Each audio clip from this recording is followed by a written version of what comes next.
Dan saya cuma bisa berdoa kepada Allah. Ya Allah, semoga orang-orang yang mendengarkan kajian ini hanya mereka yang butuh. Yang tidak butuh, semoga terhindar untuk mendengarkannya. Karena yang tidak butuh, malah justru nanti menghujat, mengkritik, menyalahkan.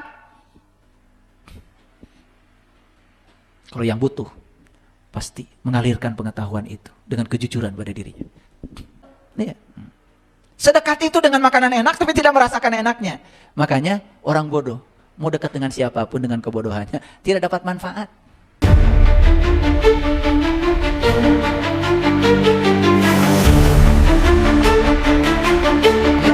Kalau Allah sudah takluk, ya bisa diatur-atur, lalu bilang, wah doa saya dikabulkan semua oleh Allah. Allah tuh kalau sama saya nurut. Kembalikan pada diri. Ya Allah, maafkan semua kepalsuanku selama ini. Aku berpura-pura. Aku tidak tahu. Dan sekarang aku tahu kalau aku tidak tahu. Tunjuki jalan ya Allah. Sebagaimana yang kau janjikan. Mayahdillahu fahuwal muhtadi. Wa mayyudlil falan tajidalahu waliyan mursidan. Barang siapa yang dikehendaki Allah dapat petunjuk, pasti akan bertemu dengan seorang penunjuk jalan. Tapi barang siapa yang tidak dikehendaki Allah dapat petunjuk karena kesombongannya, sampai mati tidak akan bertemu dengan waliyan mursidan. Tidak akan bertemu dengan guru yang cerdas.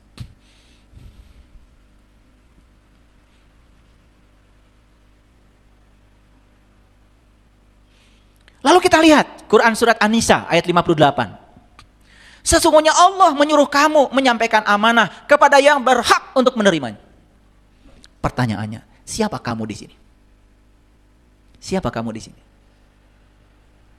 Orang yang sudah dipercaya untuk memegang amanah ini. Kita, amanahnya saja belum dipercayakan kepada kita. Jangan sok-sok jadi penyampai amanah.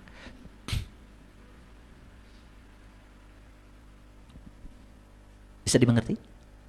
Oke. Sesungguhnya Allah menyuruh kamu menyampaikan amanah kepada yang berhak. Innallaha ya'murukum an tu'adul amanata ila ahliha. Jadi Allah itu menyuruh kamu menyampaikan amanah ila ahliha, hanya kepada ahlinya saja, kepada yang berhak. Makanya Rasulullah bersabda, menyampaikan ilmu kepada mereka yang tidak berhak untuk menerimanya suatu kezaliman. Menahan ilmu dari mereka yang berhak untuk menerimanya suatu kezaliman. Makanya seorang penyampai ilmu harus tahu apakah dia berhak, apakah dia tidak berhak. Kalau orang datang ke rumah kita butuhnya beras, kasih beras. Orang datang ke rumah kita butuh anak sekolah supaya SPP-nya bisa dibayar, kasih SPP. Orang gak butuh ilmu datang ke rumah malah dikasih ceramah dari pagi sampai sore. Gak butuh. Disitulah kita harus hidup intuisinya. Kapan seseorang butuh, kapan seseorang tidak butuh. Dan saya cuma bisa berdoa kepada Allah. Ya Allah, semoga orang-orang yang mendengarkan kajian ini hanya mereka yang butuh. Yang tidak butuh, semoga terhindar untuk mendengarkannya. Karena yang tidak butuh, malah justru nanti menghujat, mengkritik, menyalahkan. Kalau yang butuh, pasti mengalirkan pengetahuan itu dengan kejujuran pada dirinya. Karena kalau saya sudah berbicara di publik seperti ini, tentu saja sulit saya untuk tahu niat para hadirin datang di tempat ini. Tetapi saya cuma bisa berdoa, karena tangan saya cuma dua. Tapi tangan semesta banyak, ada di mana-mana. Telinga semesta ada di mana-mana. Pendengaran semesta ada di mana-mana. Tanpa batas. Saya cuma bisa menyampaikan kepada beliau. Semoga ilmu yang saya sampaikan ini sampai kepada ahlinya saja. Innallaha ya'murukum an tu'addul amanati illa ahliha. Sesungguhnya Allah menyuruh kamu menyampaikan amanah kepada yang berhak untuk menerimanya. Mungkin sampai di sini barangnya kayak apa Bapak Ibu belum mengerti. Tapi baru pengertian. Untuk mengerti harus mengalami sendiri yang mana amanah itu yang sebenarnya. Malam yazuk lam ya'rif.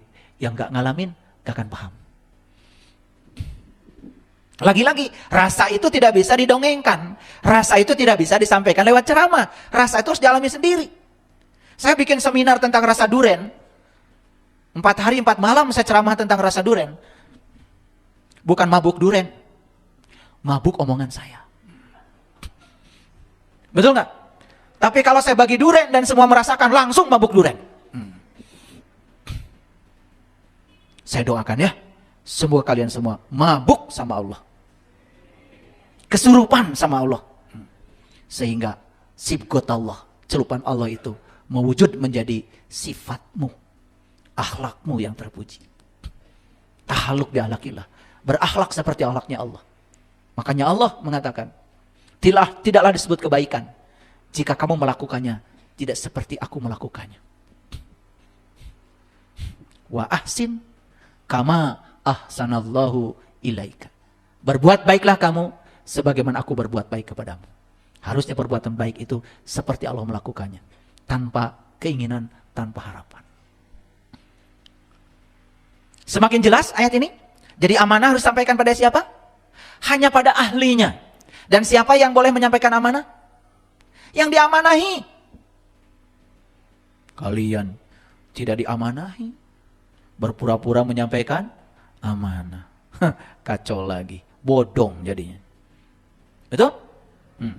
Ya. Nah, ayat selanjutnya ya. Ini tidak saya bahas karena yang paling penting adalah bagian pokoknya yang itu ya. Nanti mungkin di kesempatan lain. Nah, dalam Quran surat Al-Ahqaf ya, ayat yang ke-23 Allah berfirman, sesungguhnya pengetahuan itu hanya ada pada sisi Allah. Dan aku hanya menyampaikan kepadamu apa yang aku diutus dengan membawanya. Tetapi aku lihat kamu adalah kaum yang bodoh. Nah, lagi-lagi orang bodoh muncul lagi di sini. Siapa orang bodoh di sini? Orang bodoh itu orang yang sampai hari ini belum mendapatkan ilmu laduni. Ilmu yang langsung dari Allah. Kalau ilmu yang dibaca dari buku, apa kata orang? Semua ilmu pinjaman.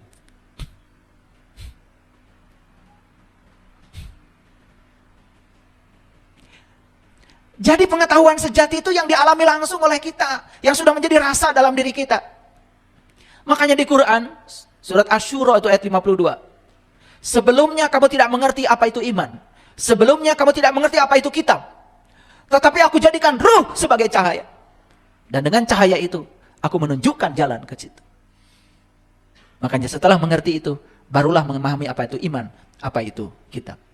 Sekali lagi, rasa itu tidak mungkin diceramahkan. Rasa harus dialami langsung sendiri.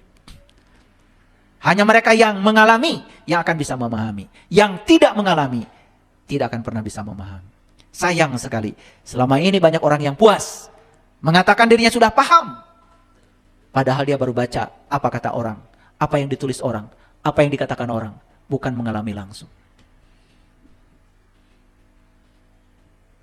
Hadirin, iman tidak cukup percaya. Dan percaya harus diawali dengan pembuktian. Untuk pembuktian harus merasakan langsung. Saya kalau baca WA itu, wah, penuh sukacita. Ada yang cerita dulu sebelum saya kenal jati diri. Aduh, mau sholat khusyuk itu. Bukan sekedar sulit sholat khusyuknya, mau sholat aja gak ada keinginan. Sekarang rindu untuk sholat. Dan bisa berlama-lama sholat. Sholat menakjubkan, penuh sukacita. Karena merasakan langsung pengalamannya. Itulah. Makanya ketika Nabi Muhammad ditanya, ya Rasulullah, berapa jauh jarak antara dunia dan akhirat? Beliau mengatakan, hanya satu kerdipan mata. Tentu diabadikan ya dalam Al-Quran, surat An-Naml ayat 40.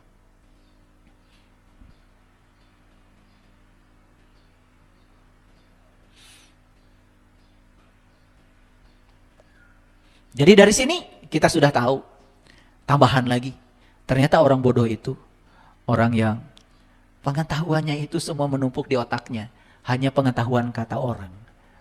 Bukan milladun ka ilman, bukan pengetahuan langsung dari sisinya. Kenapa? Karena dia tidak bisa mengakses sumber yang ada dalam dirinya.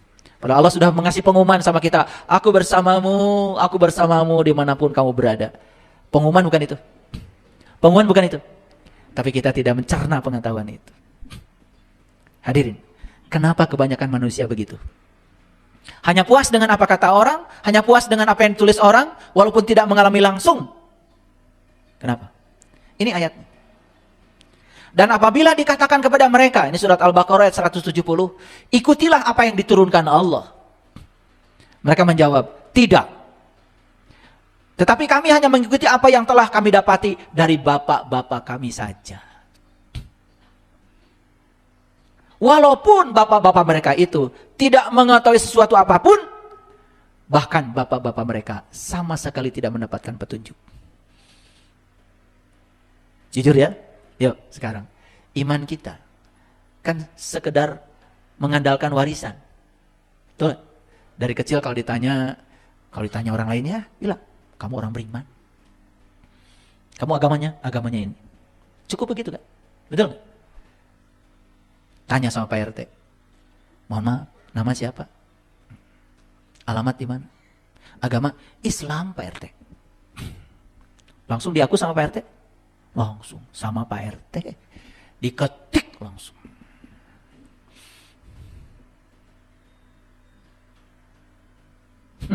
Puas diakui Pak RT?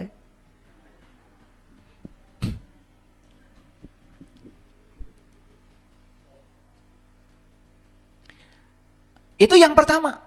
Karena kita selama ini hanya mengikuti apa yang diajarkan oleh orang tua kita. Walaupun kata Quran, mereka tidak tahu sesuatu apapun. Bahkan mereka tidak mendapatkan petunjuk. Sampai digambarkan begitu dalam Al-Quran. Yang kedua, ini kata Quran surat Yunus, ayat 66. Ingatlah sesungguhnya kepunyaan Allah, semua yang ada di langit dan di bumi. Dan orang-orang yang menyeru selain Allah tidaklah mengikuti. Mereka itu tidak mengikuti kecuali dengan prasangka belaka. Dan mereka hanya menduga-duga. Itu yang disebut dengan ilmu kirata. Tahu ilmu kirata? Dikira-kira dan tidak nyata. Kata orang Cianjur mah itu ilmu cek jeung cenah. Buah nate meureun we. Ayana di tangkal beja.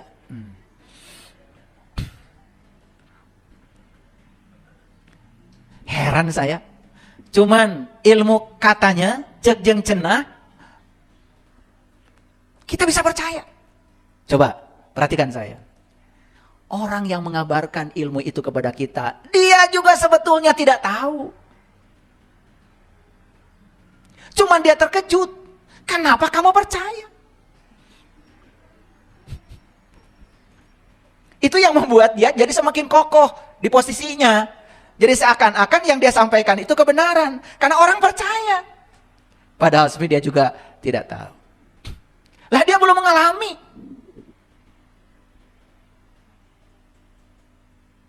Kan ada yang tanya sama saya. Pak, Bapak percaya nggak siksa kubur? Saya tanya lagi, siksa kubur yang di mana? Ya itu Pak yang di kuburan. Lah kan saya belum ke sana. Terus saya harus percaya gitu. Kan saya belum ke sana. Cuman kata orang sih katanya ada. Tapi saya kan tidak bisa meyakinkan. Kan saya belum ke sana. Kan saya harus ke sana dulu. Baru kalau saya udah ke sana baru ditanya. Terus saya bilang, saya percaya siksa kubur itu ada. Karena bagi saya, ini bagi saya. Kuburan itu adalah jasmani saya. Yang terkubur di sini adalah jiwa saya.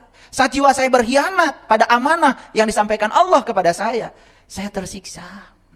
Saya kalau bohong tersiksa. Saya kalau marah-marah tersiksa. Saya kalau membenci tersiksa. Saya kalau iri hati tersiksa. Ini bagi saya kalau ditanya itu ya saya bisa jawab. Udah mengalami tiap hari. Terus saya dipaksa harus meyakini itu yang gak bisa. Kan la ikraha fiddin. Kan tidak ada paksaan dalam agama. Yang saya heran yang kalian pada percaya itu apa dasarnya? Ngerti maksud saya? Jangan ikutin saya, jangan.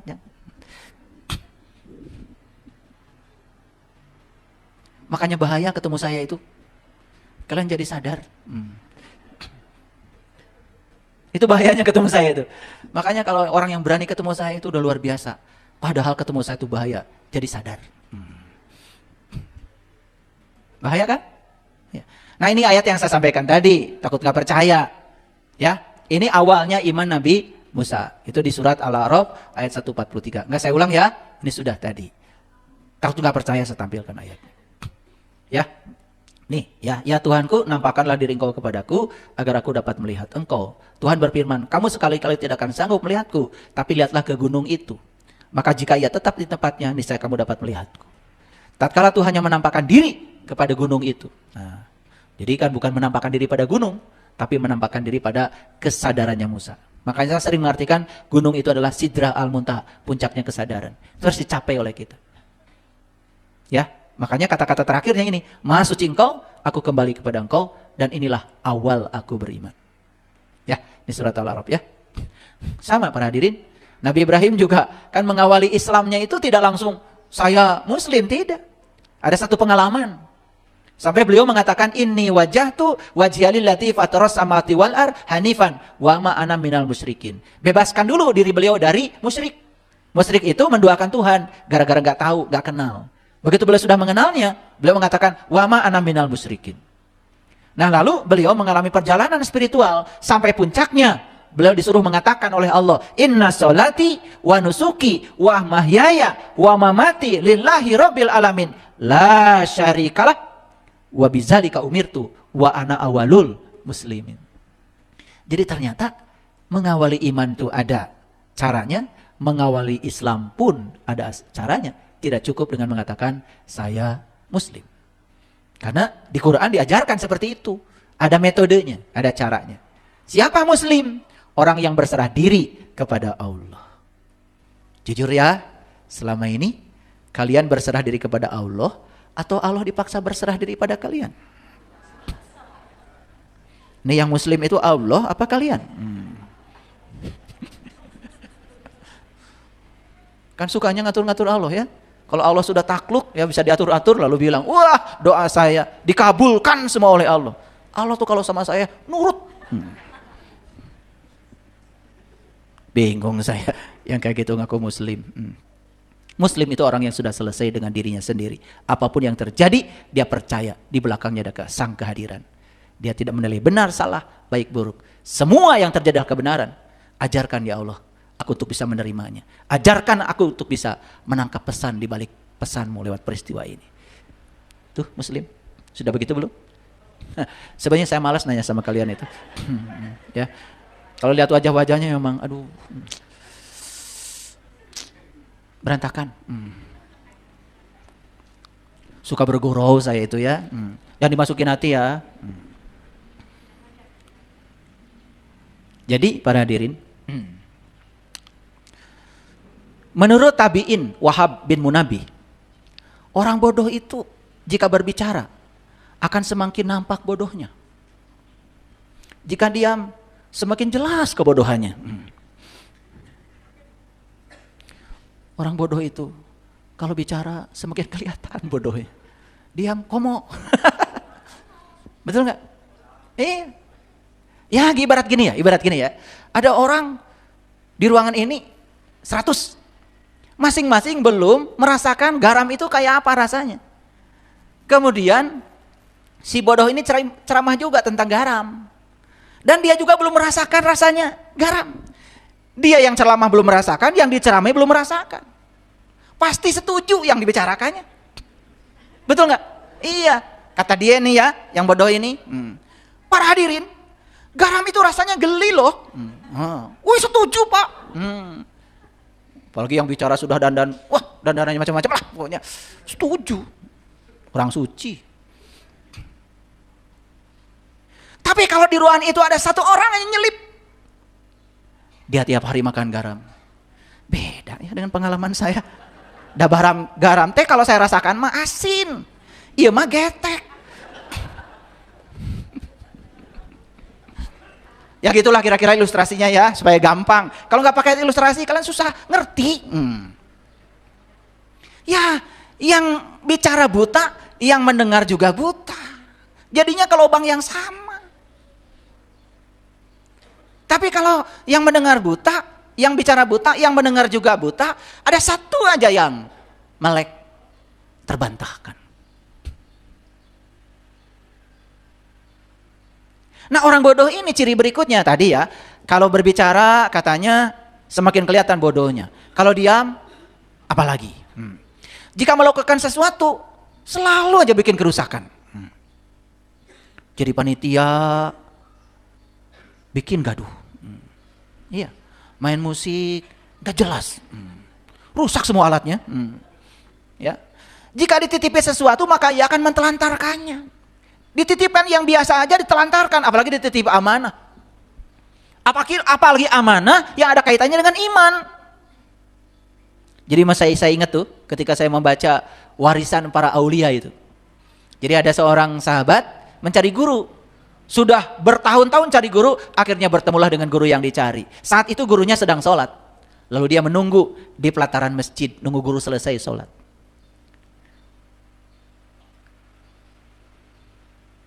Setelah itu kemudian gurunya lewat, kelihatan dia. Gurunya hanya lewat aja. Untuk disapa sama guru dia harus menunggu 100 tahun. Setelah 100 tahun disapanya juga gak banyak-banyak. Cuma ditanya, kamu siapa? Itu aja. Kemudian gurunya tiap hari lewat di situ. Nah baru 100 tahun yang kedua. Berarti udah 200 tahun. Baru ditanya, kamu dari mana? Nah 100 tahun yang ketiga, kemudian baru ditanya, apa tujuanmu ke sini? Baru setelah 300 tahun ditanya apa tujuanmu ke sini. Setelah ditanya, aku ingin diajarkan bagaimana aku bisa mengenal jati diriku. Baik, dikasihlah bumbu dari bambu tuh, bambu yang sepotong, kan ada buku-bukunya tuh. Nah di bambu itu sudah ada seekor tikus. Ditutupi pakai daun kering, daun pisang kering, tutupi. Nah, gurunya bilang, "Tolong ini sampaikan dulu ke sana, di sana ada teman saya sudah menunggu kamu." Dibawanya. Nah, itu kan loncat-loncat yang namanya juga tikus. Dia penasaran, ingin tahu isinya apa. Dibuka daunnya, daun keringnya, loncat tikus. Begitu loncat tikusnya, dia cari itu tikus, nggak dapet, balik lagi. Gurunya udah tahu. Tikusnya lepaskan? Ya guru. Bagaimana aku bisa menitipkan amanah yang besar kepada kamu? Baru dititipi amanah yang kecil aja kamu tidak bisa menjaganya. Setelah itu suruh pulang. Setelah 300 tahun. Nah ini diceritakan di buku warisan para aulia. Ceritanya bisa ya, bisa tidak. Tetapi itu hanya digambarkan, hati-hati ketika mau mengambil amanah yang besar. Bereskan dulu sikapmu terhadap amanah-amanah yang kecil. Itu maksudnya, jangan cerita, wah umurnya emang berapa tahun? Wah itu jadinya. Jadi kejebak oleh cerita itu. Ya, itu kalau dengar cerita itu hati-hati ya. Nah, itu kata tabi'in Wahab bin Munabi. Ilmunya tidak menolongnya. Sementara ilmu dari orang lain tidak berguna baginya. Makanya orang bodoh itu persis seperti sendok. Tahu sendok? Sedekat itu dia pada makanan enak, tapi dia tidak merasakan makanan enak. Nah orang bodoh itu seperti sendok. Bergaul dengan orang yang hebat sebetulnya, tapi dia tidak bisa mengambil pelajaran dari orang lain. Paling dia kalau ikut bersama komunitas, cuman ikut makan aja. Dasar bodoh. Orang lain bicara tentang kesadaran, meditasi, ya meningkatkan kualitas diri. Dia mah yang diincar cuman marengi jengkol, hulu peda. Yang diincar itu aja. Karena itu aja yang dicari, buat ram. Tapi yang lain-lainnya enggak. Karena dia butuhnya cuma itu. Itu juga termasuk kebodohan. Jadi orang bodoh seperti apa? Sendok. Sibuk aja ngambil gulai, rendang. Tak apalin sih teman. Betul nggak? Iya. Sedekat itu dengan makanan enak tapi tidak merasakan enaknya. Makanya orang bodoh mau dekat dengan siapapun dengan kebodohannya tidak dapat manfaat.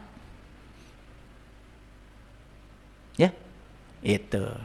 Jadi kebiasaan orang bodoh menurut Imam Ja'far As-Shadiq, ya, satu kebiasaan orang bodoh itu menjawab sebelum mendengar, berdebat sebelum memahami, menghukumi sebelum dia tahu.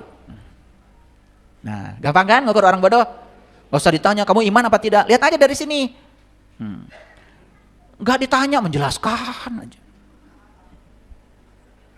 Ya. Yang kedua, berdebat sebelum memahami. Gak paham, tapi kalau ngomong paling kencang itu. Yang ketiga, menghukumi sesuatu padahal dia tidak tahu. Saya sampai sekarang tidak berani menghukumi siapapun. Bahkan istri saya pun tidak bisa. Nih istri saya yang ini nih, paling cantik. Ini, biar berdiri istri saya.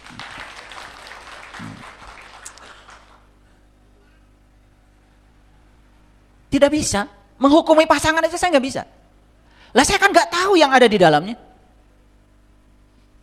Yang tahu beliau sendiri. Saya cuma tahu diri saya aja. Makanya saya tidak bisa memaksa orang lain harus seperti yang saya mau. Lebih bagus saya mengadaptasikan diri kepada yang orang lain mau.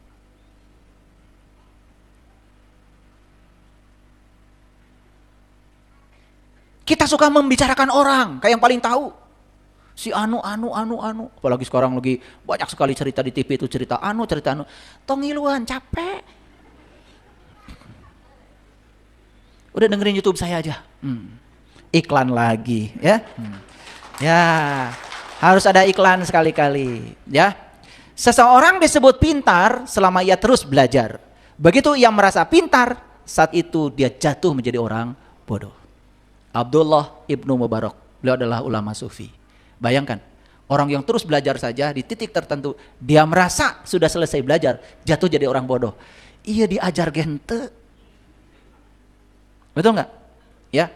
Jadi orang yang terus belajar, tapi di titik tertentu dia merasa sudah sampai. Makanya belajar itu tanpa batas. Saya meluangkan waktu setiap hari 2 jam setiap malam untuk belajar. Belajar meniti ke dalam diri. Belajar pengalaman ke dalam. Belajar tentang rasa ke dalam. Belajar merasakan kehadiran dia di dalam. Karena ilmu itu ada di sana. Perpustakaan terhebat dan terlengkap di semesta ini ada di sini. Kalau kita belajar ke dalam, semua buku-buku sejati kita terbuka dengan sendirinya. Makanya ilmu itu gak ada batasannya. Hadirin, hari ini saya sudah menyampaikan banyak ayat tentang orang bodoh menurut tinjauan kitab suci. Silahkan menilai pada diri sendiri. Apakah saya masih termasuk kelompok itu atau tidak? Terus selanjutnya, saya mau apa?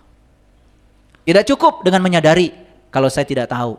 Dan saya tahu kalau saya tidak tahu. Segera mencari tahu. Dan apa yang harus saya tahu? Ketahuilah jati dirimu. Siapa yang kenal dirinya, dia akan kenal Tuhannya. Karena ilmu mengenal jati diri, itu adalah modalnya agama. Maka Nabi Muhammad menyatakan, makrifat adalah modalku.